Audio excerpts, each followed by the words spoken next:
सुख समृद्ध विज्ञान चैनल के सभी सुधी दर्शकों को हृदय से अभिनंदन है। सूचना देना चाहता हूं कि होली जो कि 28 मार्च 2021 को है, तो 2 दिवसीय शिविर आपका 26 मार्च 27 मार्च 2 दिवसीय तो ये हो गया, और तीसरे दिन आपको प्रयोग संपन्न कराए जाएंगे। 2 दिन में आपको सारी जानकारी, दीक्षा और क्रियाएं करवाई जाएंगी, और आखिरी दिन आप स्वयं उन क्रियाओं को कर सकेंगे। आप चाहें तो होली के दिन यहाँ से प्रस्थान भी कर सकते हैं या रुक भी सकते हैं।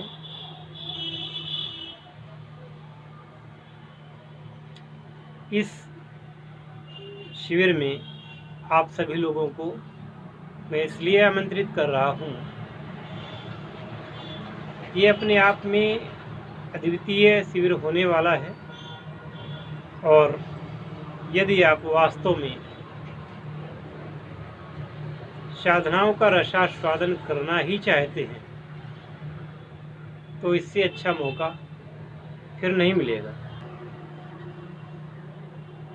वह इसलिए कि जब समय गुजर जाता है,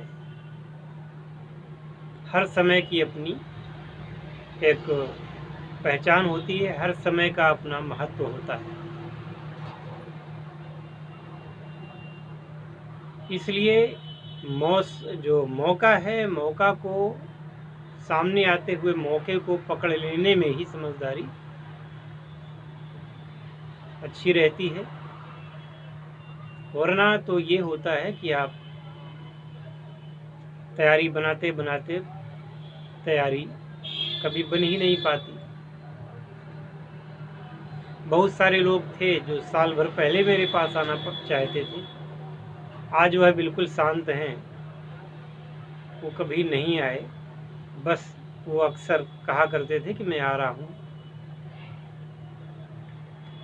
फिर लॉकडाउन लग गया, तमाम दिक्कतें हो गई, कोरोना का संक्रमण बढ़ गया। इसलिए मैं यही कहूँगा कि सभी लोग, जो लोग साधनाओं का रसास्वादन करना चाहते हैं, साधनाओं के द्वारा जीवन में उन्नति प्रगति का मार्ग प्रशस्त करना चाहते हैं, वह इस अमूल्य समय को व्यर्थ न गंवाएं। अब पहले से ही यदि मुझे बता देते हैं कि मुझे अमुक साधना करनी है, क्योंकि माला और जो यंत्र होता है या जो मूर्ति होती है या फोटो होती है, उन्हें प्राण प्रतिष्ठित करवाना पड़ता है, समय लगता है, और सब अलग अलग चीज़ों की अलग अलग तरीके से प्राण प्रतिष्ठितता और उनको जागृत किया जाता है।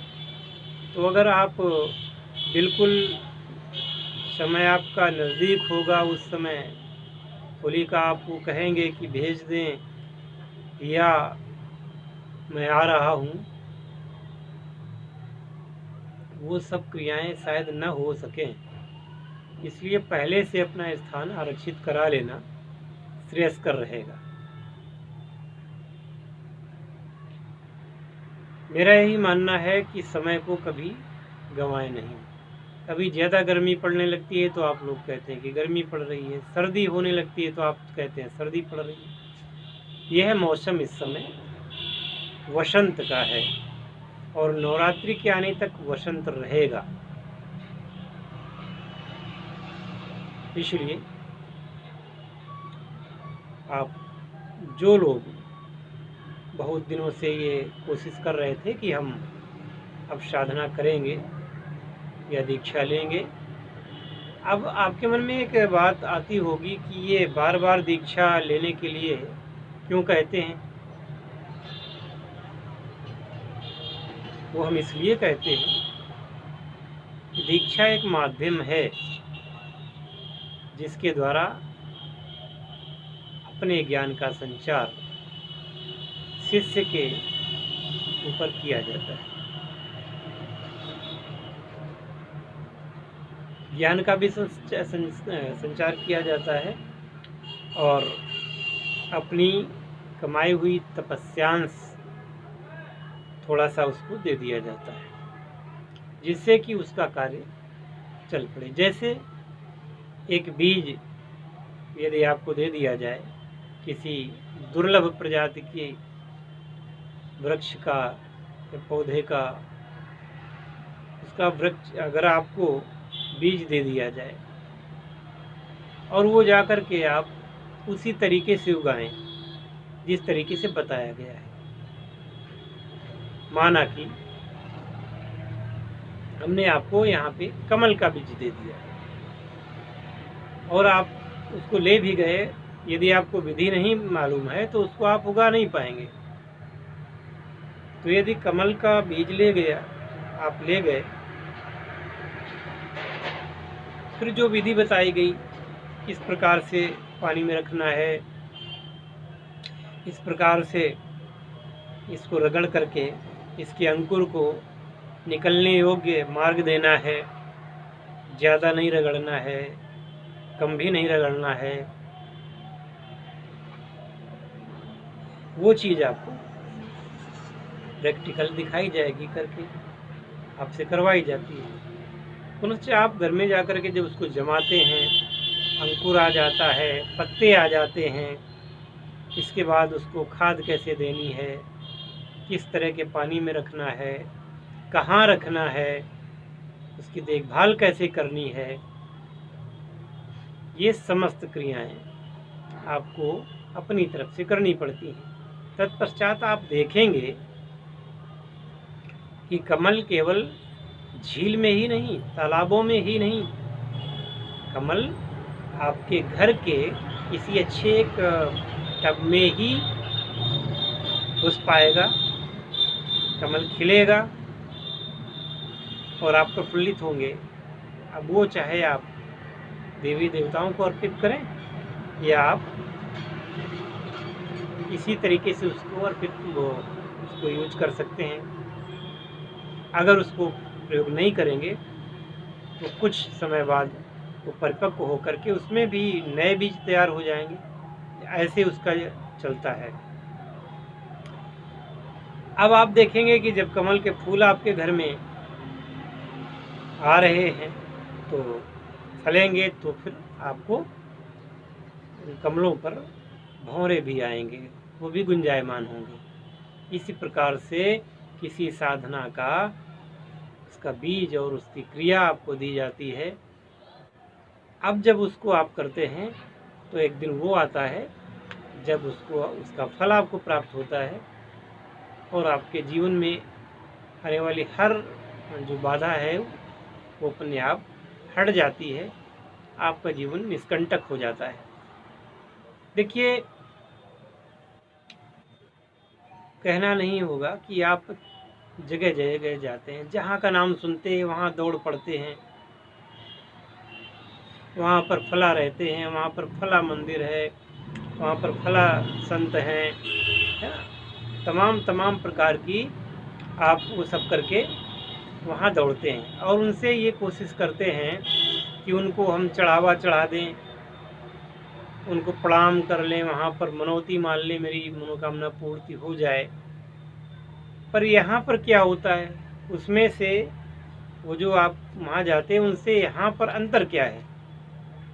अंतर सिर्फ इतना है, सिर्फ इतना कि जिन क्रियाओं को करके वो महान बने हैं, हो सकता है कि वहाँ से आपकी एक बार कामना पूर्ति हो या ना हो, पर यदि वो क्रियाएं आपको मिल जाएं, वो टेक्निक आपको मिल जाए जिससे उस महानता को आप खुद प्राप्त कर लें और फिर आपको किसी के सामने गिड़गिड़ाने की आवश्यकता न हो, किसी के सामने हाथ जोड़ने की आवश्यकता न हो,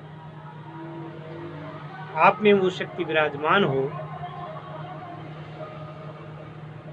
कि खुद लोग आपके दर्शनों को लालित हो सके, आपके दर्शनों के लिए होड़ लगे लोगों की, क्योंकि जब आप सफल होंगे, संपन्न होंगे हर तरीके से, तो अपने आप जैसे विकसित कमल में भौरे गुंजायमान होते हैं, ऐसे ही भ्रमर आपके आगे पीछे अपने आप गुंजायमान होने लग जाएंगे। तो योग में ये शक्ति है, इन क्रियाओं में वह शक्ति है कि आप जिसको चमत्कार कहते हैं, जिसको चमत्कार कहते हैं, वह आपकी अथक परिश्रम का परिणाम होता है। एक सिस्टमेटिक ढंग से किसी कार्य को करने का परिणाम होता है। लोगों को वो चमत्कार लगता है, लेकिन आप जानते हैं ये कोई चमत्कार नहीं है, ये आपकी मेहनत का परिणाम है। जिस भी क्षेत्र में आप मेहनत करते हैं, वहाँ ही चमत्कार पैदा हो जाते हैं। क्योंकि सभी लोग मेहनत नहीं करना चाहते, सभी लोग उस तय तक नहीं जाते, बस ऊपर ऊपर वो मानते हैं। धर्म की जड़ों पर नहीं जाना चाहते, योग की जड़ों पर नहीं जाना चाहते, साधना की जड़ों तक नहीं जाना चाहते हैं, और वो चाहते हैं कि हमको सब कुछ प्राप्त हो जाए। तो वो भटकते रहते हैं। खूब आपने मान्यता सुनी थी कि फला जगह जाने से आपको ये मिल जाएगा, उस जगह जाने से आपको ये मिल जाएगा, वहाँ जाने से ऐसा हो जाएगा, वहाँ जाने से ये रोग दूर हो जाएगा, वहाँ जाने से ये समस्या दूर हो जाएगी। पर अंत में क्या मिलता है?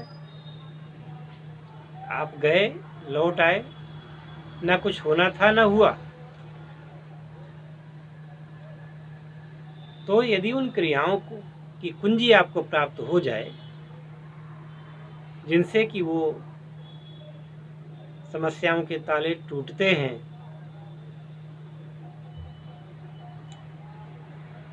तो फायदा होगा, निश्चित रूप से होगा। इसलिए हम लोगों को कहते हैं कि सिस्टम से काम करो, दीक्षा लो, फिर साधना करो। साधना विषयक नियमों का पालन करते हुए आप अपने जीवन को बहुत ही अच्छा बना सकते हैं।